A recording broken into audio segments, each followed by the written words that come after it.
I occasionally share tools, gear, and products I actually use in the studio and out on adventures. Some links may be affiliate links, which helps to support the channel and future content.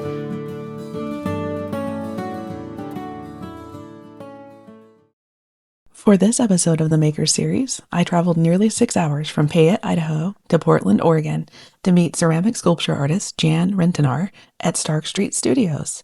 Founded in 1980, Stark Street is Portland's longest running all-ceramic studio and home to 10 potters and 1 jeweler. Coming up, Jan takes us inside, shows us around the studio, and shares the stories and inspiration behind her incredible ceramic work.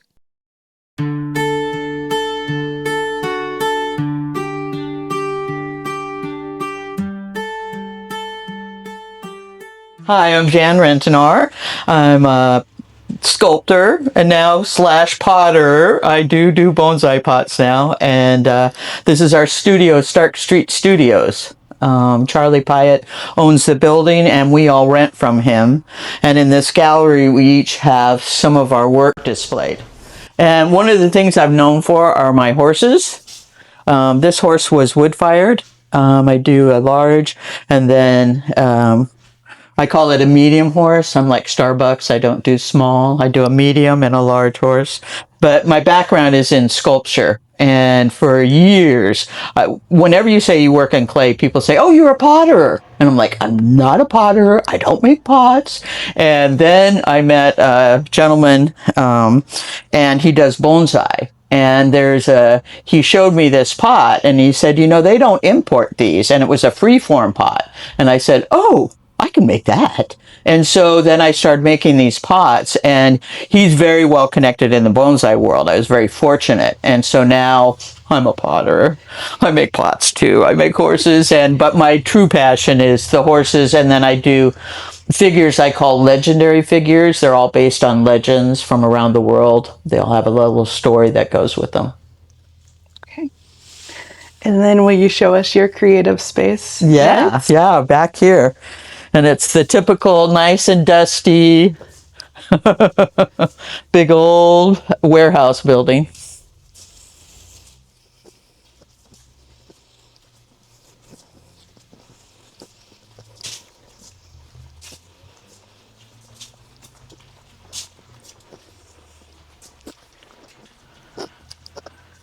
So I'm back in this little space, and this is my work table. Right now I have some of my bonsai pots out.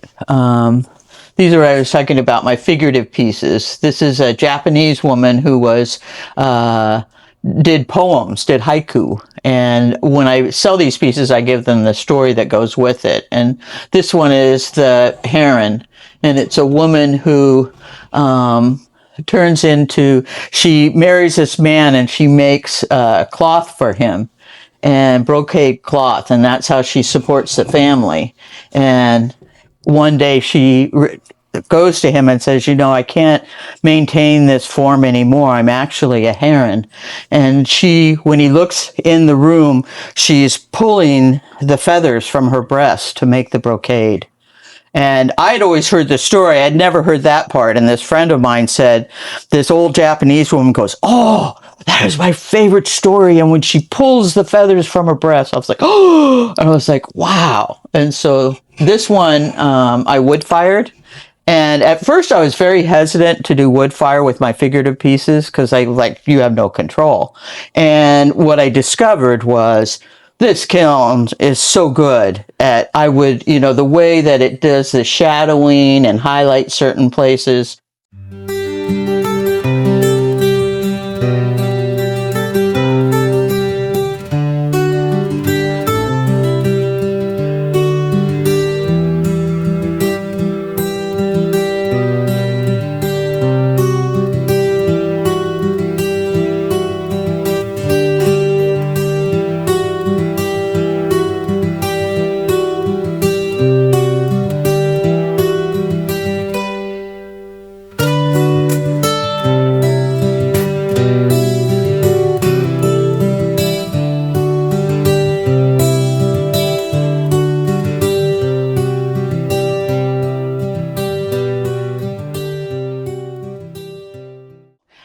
once in a while, there's a piece back here. This is the legend of the fox. And you saw on that piece that beautiful orange. Well, that's what I'm envisioning with her, is that she's going to be all orange and rust color. And she comes out, and I'm like, oh no, and the face is all messed up.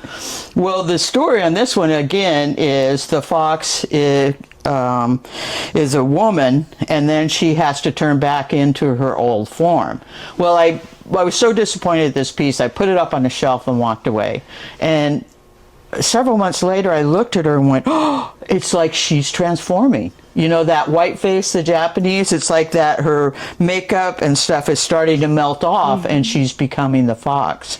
And she writes a poem to her husband to let her know what she's doing, and that's why he has the little paintbrush in her mouth, and then this is her scroll that she's painting on. But it's interesting, I find sometimes you need to live with something after it comes out of the kiln, because in your mind you have this idea of what it's going to look like. And then it comes out like this, and you go, oh, no. And then about a month later, you go, ooh, I like that.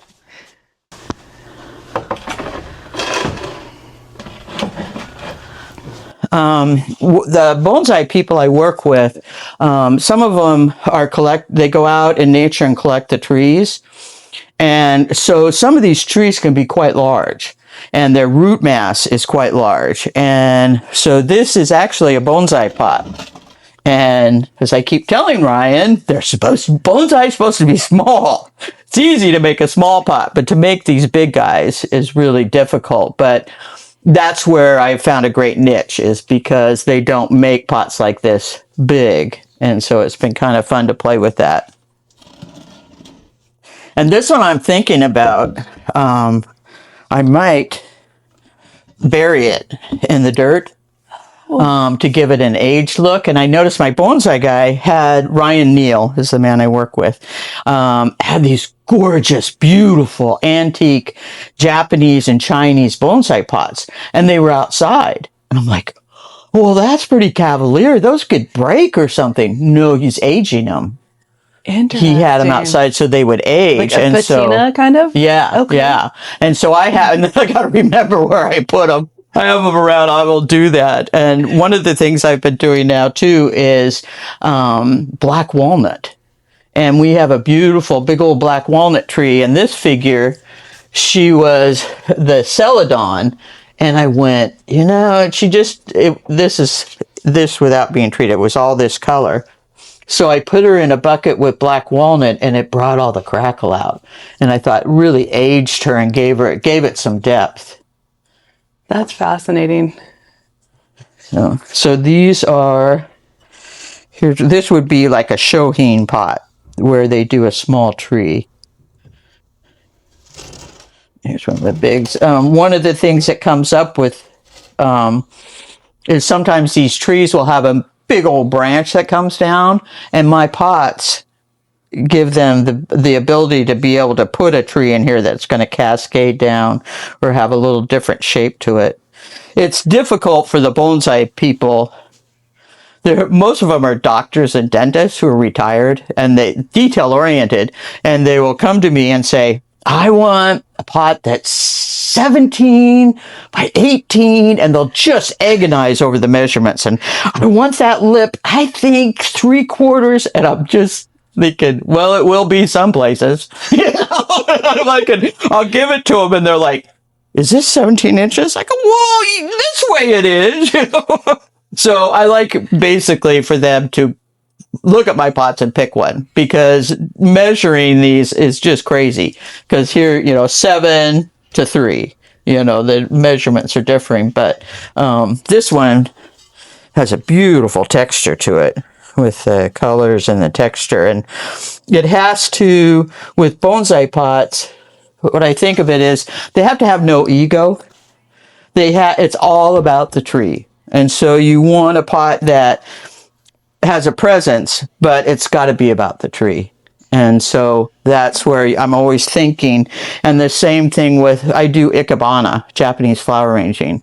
And our containers, some of them are spectacular, but a lot of times it's my teacher gets upset with me because I spend so much time picking out the container, and he's like, Jan, it is not about the container.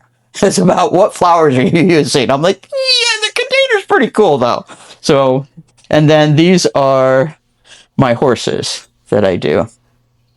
And this is what I'm probably the best known for, are the horses. That's one of those guys.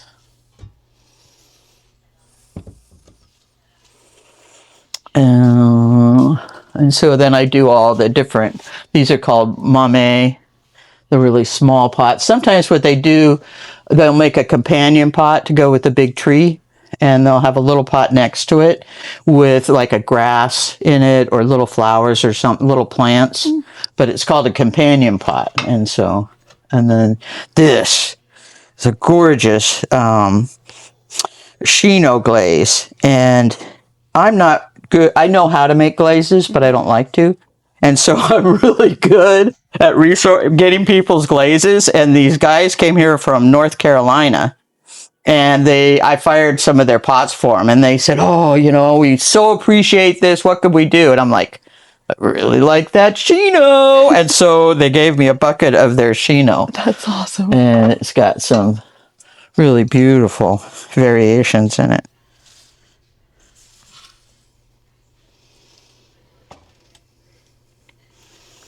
And so there's my certificate for my Ikebana. I'm a teacher. And this is from the Oregon State Penitentiary. And I teach classes down there. I teach flower classes to the Oregon State Penitentiary. And it's really interesting to watch them and I'm going to do, I'm in talks with them to do a mural for their waiting room. And in their waiting room, I went there, and here's this huge painting, and it's of the guard tower and the wall. And then on the other wall is another painting of the exercise yard and something else. And I'm like, who wants to look at this? And a lot of times it's the families that are sitting there. So they put in a beautiful Japanese garden. So I'm going to work with them to make a mural for in that waiting room. That is, what I'm going to do is have a board, have it painted, and then the guys will make 3D elements like the koi, the water lilies. And then I felt like when the kids are waiting, the moms and dads and brothers and sisters, they can say, oh, Dad made that, something that they can be proud of. But it's just cracked me up. Why would you want a painting of the guard tower in this waiting room? But kind of male oriented, just that's the way they think, I guess. So this is my little space. And then we share the studio with, there's about probably 8 of us, and we each have our little cubby holes. And so then where do you dry your stuff?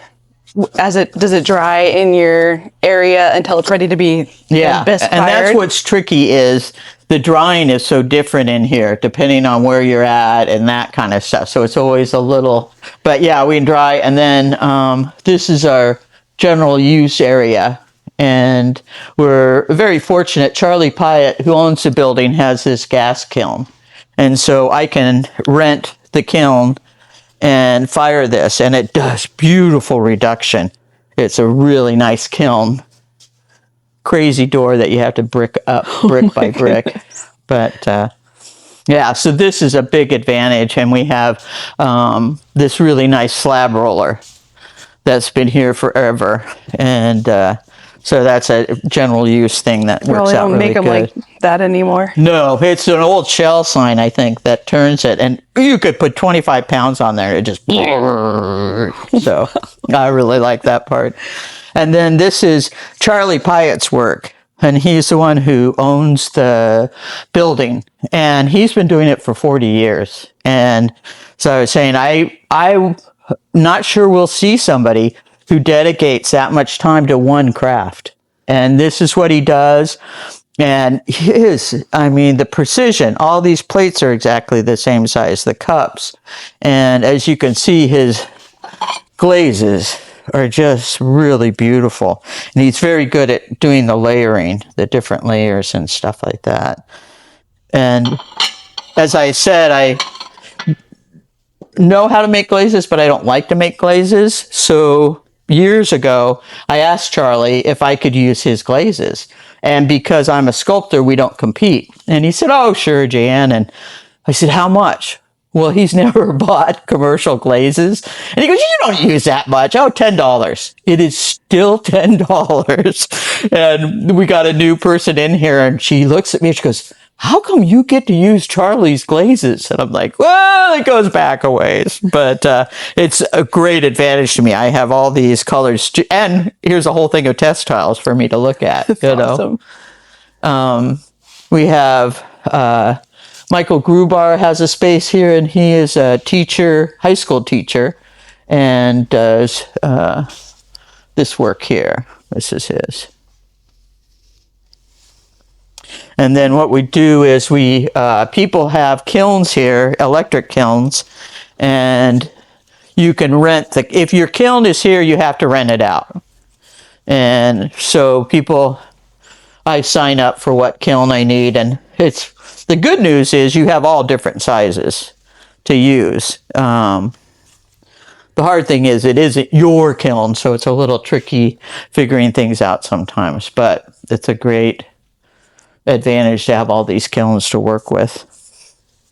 And it's just such a good community because, I mean, even though I've been doing this forever, whoa, why did it do this? And Charlie will come over, well, I think the glaze didn't quite fit, or, so it's nice to have this community of people you can, talk about your work. And too, they're telling you about, oh, I'm doing this sale, and so you find out about different things that are going on, and just a nice little community. Seems like it would be very inspiring. Yes. Yeah. To see all the different work and stuff. Definitely.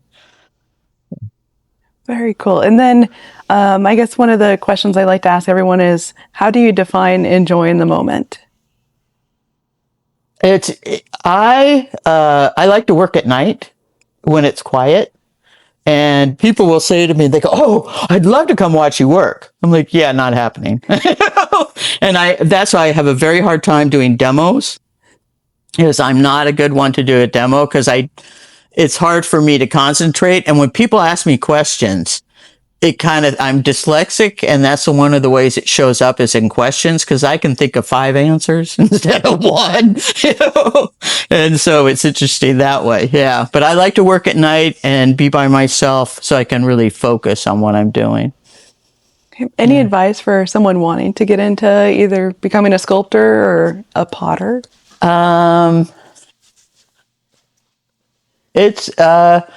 I would say you can see things on, videos and stuff on how to make stuff, but I think you really need to do in-person class to really get a sense of it. And there's a lot of variables. And so, people come in here and say, I bought this bag of clay. And I'm like, well, what temperature is it? I don't know, it's clay, So it's having somebody who, taking at least one class so you get the basics.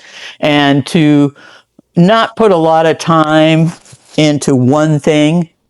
When I first started marketing my work, I went, oh, God, I'm going to have to make several of one thing. Well, what happened was it makes you really good at that.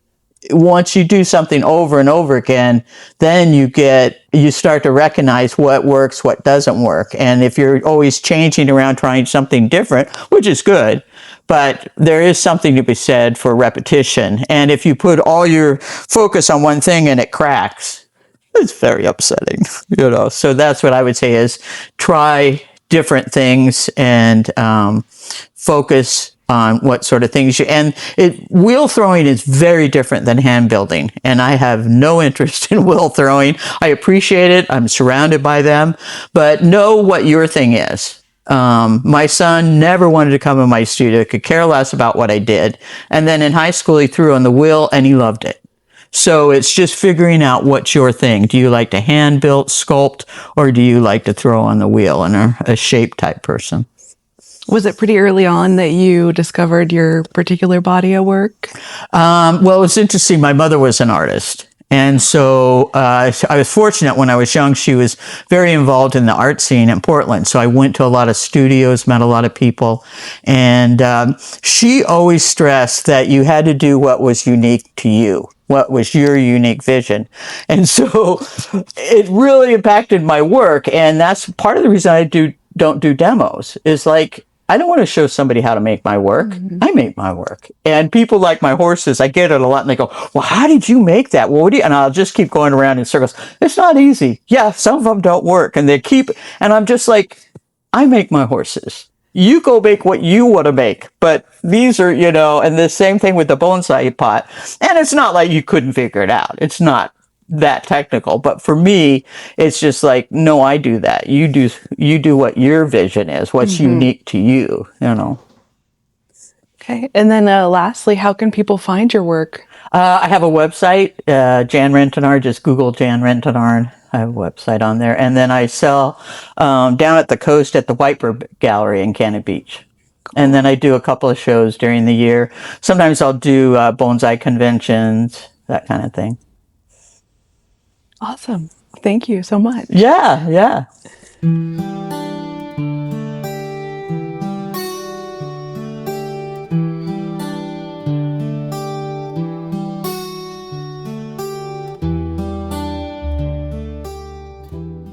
I just wanted to say thank you to Jan for welcoming me into Stark Street Studios and sharing her work, her stories, and a little piece of Portland's creative community. Please be sure to like and subscribe. New videos come out every Taco Tuesday.